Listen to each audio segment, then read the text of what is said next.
In this episode of Viral Rewind, we're going to look at the Calposa email worm.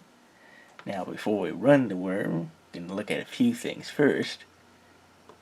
Here I have an Explorer window with our Windows directory open, because we're going to be looking at some stuff that's going to get added and changed here. And for those of you familiar with it, I also put a Kazaa shared folder in the program files section of the computer here, because this worm is going to try to make use of Kazaa for spreading purposes, not just email.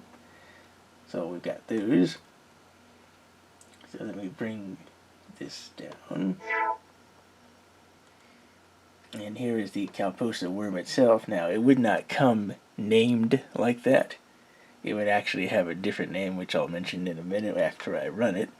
But you'll get Calposa like this as an email attachment or in the Kazaa shared folder, however you would have gotten it back at the time, if you happen to run it. Get a little bit of disk activity, and as we can see here, it's trying to open Outlook 2000 because, hey, it's an email worm, so it wants to spread itself over email. However, it's not going to work on here, again, because Outlook is not set up. But after it does that mass mailing routine using Outlook, where it takes all your email address contacts and mass mails itself, you get this little dialog box saying Calposa by Industry at the ANVX group. Uh-oh, worm. And that's all it does. Now, as you see in our Kazaa shared folder, we've got 4 new files here. 3 of them have the hidden attribute, as we can tell here from the gradient over them. Here we get Norton Crack, a Sims patch, Unreal Tournament 3 full crack, and Windows hack. All executables, but as you see from the icon, they're all copies of the worm. And if you were to run these, if you pull them off Kazaa, they would all run the Calposa email worm. And then that computer would be infected with it and mass mail itself again and spread to their Kazaa shared folder. Now let's go back to our Windows directory. Refresh here. And you might have noticed that we had audio working on the computer. The audio does not seem to be working now. Let me see. That works. That doesn't. So it seems Calposa also damages the audio files on the computer. At least that's what I'm getting here. So let me do a refresh. Show our files. Let's maximize. And we already see a new file here with the same icon called ActiveX.exe. Keep going down.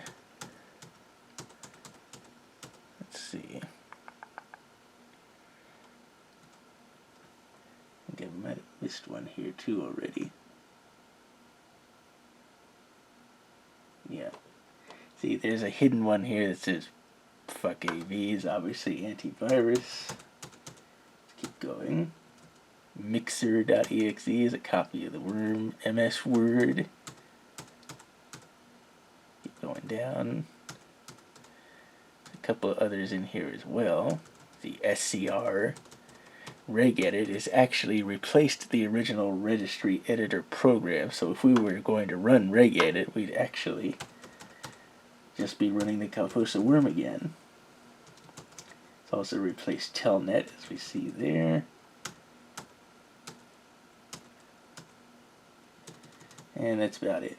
It also drops a copy of itself called Explorer.exe into the system folder. It also tries to replace Explorer.exe here in the Windows folder, however it does not manage to do that, at least from what I've seen of itself. So let's get on to the payloads that Calposa does.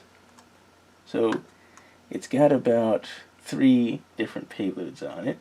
Let's look at the first one that takes place on February 16th.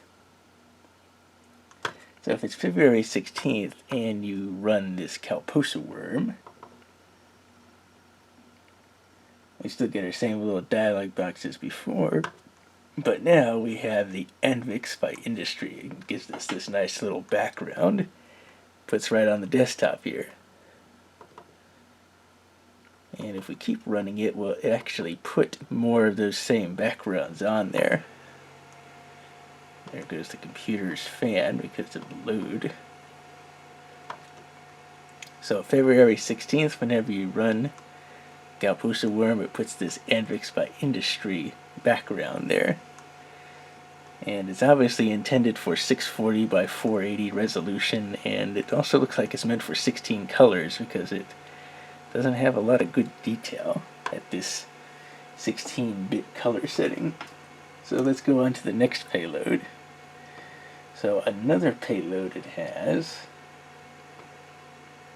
takes place on the 2nd of April. So if it's April 2nd and you run Calposa, we get our same dialog box, but we get another one, the second release from industry. And that's all it does there. Now before I get to the final payload, I just remembered another payload, well not payload, but thing that Calposa also does in the Windows directory. So let me go down to it here, because it also overwrites the system.ini file in the Windows directory. So let me move down to that real quick here. Oops, I just actually skipped over it.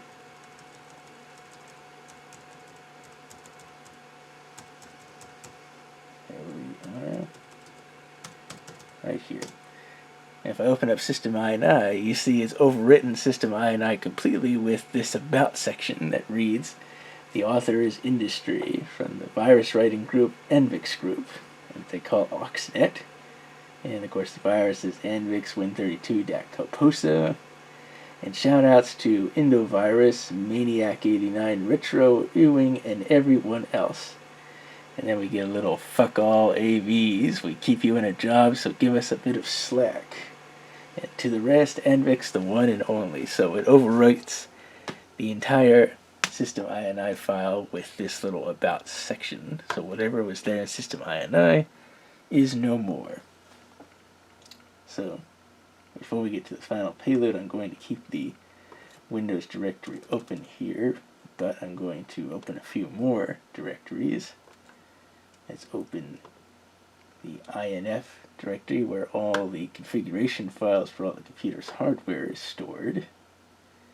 And we will also open the system directory where a lot of important files themselves are stored. And while we're here, we can also show, go down, that right there is the dropped Explorer exe copy of Calposa that it puts here in the system directory that I mentioned earlier. So let's look at the final payload, which is destructive.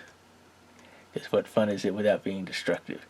So it occurs on April 1st, which is interesting because if it was going chronologically, you would get all the payloads except for the one that takes place on April the 2nd, because April 1st would have ruined your computer. So it's April 1st. Let's try running Reddit registry editor. Obviously we know it's infected. And we get ping pong. And then our usual message. Now if we look back at our INF folder, oh my, it's pretty empty. Going through the entire INF configuration directory pretty much wipes it entirely out. So if we were to restart the computer, none of the computer's hardware would be working right. We wouldn't have a good color display, we would not have a working mouse, there would be no sound at all. So yeah, a lot of things would not work hardware-wise in Windows. It just wouldn't know what to do with them. Look in System. Unfortunately, System reset, so we can't see what's missing, because we would see empty spaces. So that's not going to work. Let's try Windows. Nope, it did the same thing here too.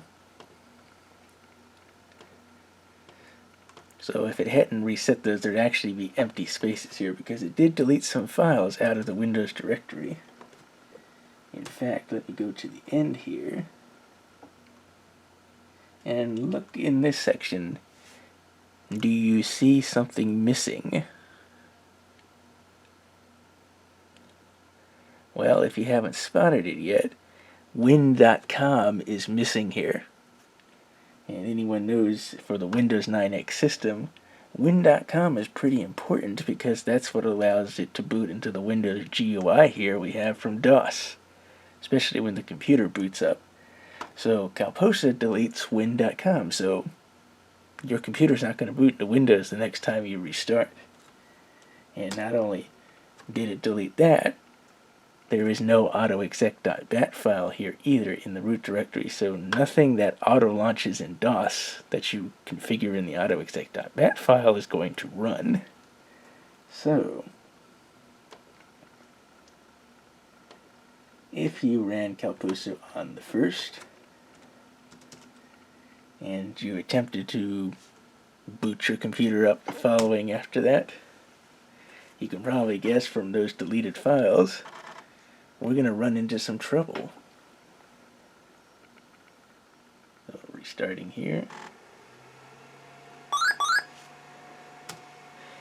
And we note here from System Commander that I have on this laptop that it's noticing that autoexec.bat seems to be missing, which we know. Skip all. And it tries to boot Windows, and then it says cannot boot because it cannot find Win.com. As we showed, Win.com had been deleted by Calposa, so upon trying to restart the computer, it cannot boot Windows. So, you're not going to be able to go in now. You still got files there, it's pretty much deleted your system, but you're going to have to reinstall Windows after this. So, that is pretty much it for the Calposa email worm.